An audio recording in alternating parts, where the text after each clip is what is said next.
60 million children from underprivileged societies in India have never entered the gates of a school. Of them, 30% are girls who are at the risk of falling into an abyss to a life of child marriage, malnutrition, child trafficking, child labor and abuse. They do not get an opportunity to set foot on a path to economic freedom, a life of self-worth and dignity, self-reliance and self-confidence. These little girls could be from impoverished families, but they too have heads full of dreams, hearts full of hope, and hands with the enormous potential of making the world around them a better one. Be it the world-renowned Malala Yousafzai, or young girls from rural pockets of India like Ashwini Kaligi, who comes from a family of daily wage laborers, one in which no girl child has ever had any education, or Geeta Nagroli, who awaited a child marriage, or Varsha Naikodi, whose single surviving parent did not have the means to educate her. The game changer was education. It was the most powerful tool that lifted them from the cracks, placing them onto a well-paved, lit path and empowered them. This is a story of the genesis of a people's movement that emerged from a paid-forward initiative to offer learning opportunities to girls and allow them to claim their right to education.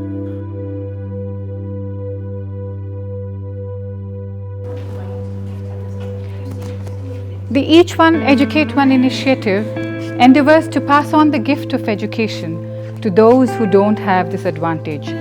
It started just as a small trickle with a handful of well-meaning individuals who came together and made a difference to the lives of many children. Today, it has grown to be a societal program where scores of people across geographies are coming together to bring an end to illiteracy.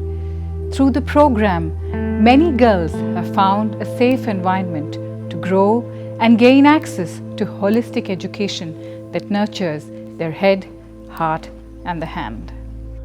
Nose diving into an abyss with their eyes closed yesterday, the girls and their families are rising today like the phoenix with their eyes wide open. The idea of girls' education never existed in the communities from where these girls come from. In fact, we had to plead many parents to get their girls admitted in our colleges. With batches of girls completing their education and going back to their communities, today the perception of education has completely changed. Today, increasingly, parents are coming to put their daughters in our schools and colleges. When you empower girls through holistic education, an entire nation gets empowered. The world is transformed. Our world is fast becoming a global village with increasing interdependency for its sustainability. We as global citizens have a collective desire to see and live in a world that is better than what it is today. Its future lies in wait to be resculpted and carved in the heads, hearts, and hands of these children who will be leaders and visionaries of tomorrow. Nelson Mandela said, "Education is the best weapon one can use to change the world." Join us in this movement to foster girl children. Let us be the wind beneath their wings, because when they fly high, we fly high too.